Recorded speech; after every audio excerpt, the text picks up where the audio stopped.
Hello and welcome to TelecomTV. We're at Mobile World Congress 2014 and I'm talking with Nav Chander, who is with the analyst organisation IDC in Framingham in Massachusetts.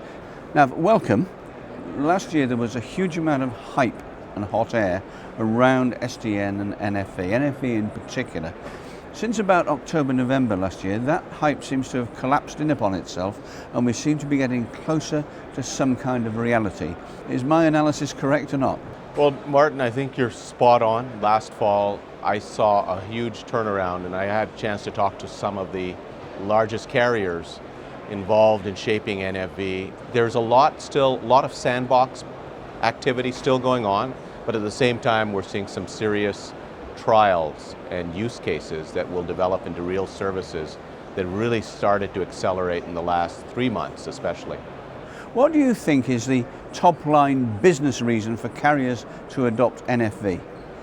You know, that's really the most important question. As an analyst, you know, there's tons of new technology. We're going to see lots of innovation, SDN, NFV, you know, there'll be other developments, but it's all about money.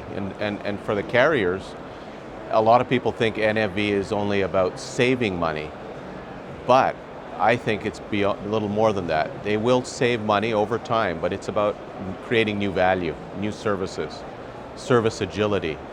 I'll just talk to you about that now because this is something that fascinates me. They are by their nature, service providers and the old-fashioned operators of yore that we all grew up with, they are by their nature risk-averse, conservative organisations that have been slow to change and very careful in what they do and very successful in so doing, but the world has changed.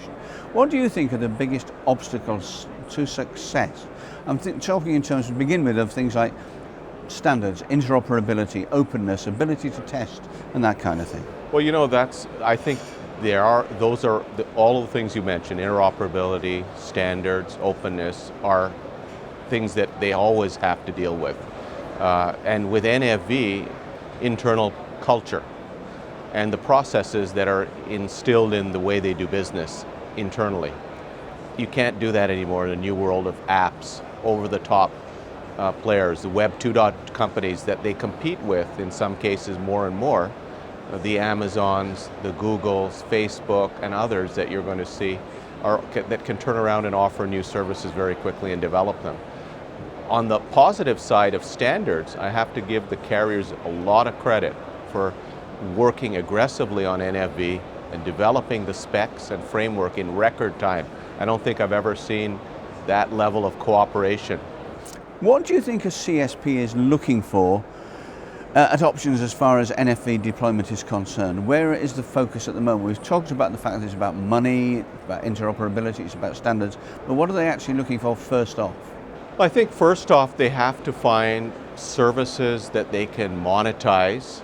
One of the things that NFV can also help with open standards is the ability to add new capability and software easily. So NFV is also trying to poke at the vendors to say, open up your platforms. We don't want proprietary systems. We want interoperability between the best of breed, whether it's HP or other companies. It's really important to have that flexibility, and that's also a challenge for the service providers.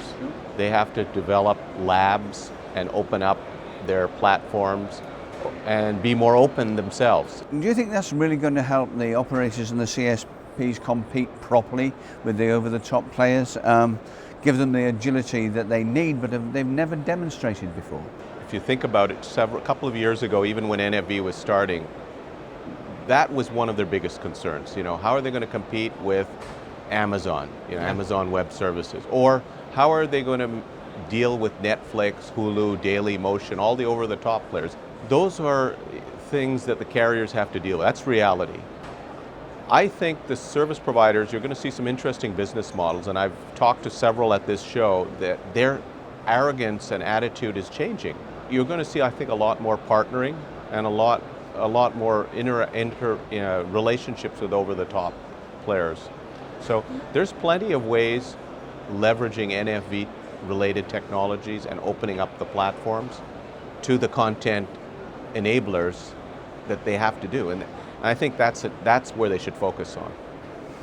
Fascinating stuff. We've got one last question for you, which is, what in your opinion are the absolutely basic, fundamental building blocks of the new networks?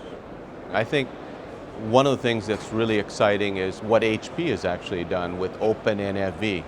And HP is one of the few vendors that I think has looking at the big picture. When I mean the big picture is that you've got compute, storage, server, and networking. And when you're talking about a telecom service provider, they have to deal with all of those, that infrastructure and all of that equipment.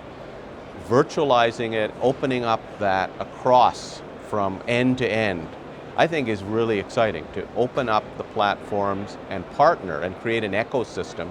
You can't do everything yourself. Even companies as big as HP that are successful realize, look, we're going to partner with the best of breed, whether it's a VMware or whether it's with another networking company like a Juniper or Cisco.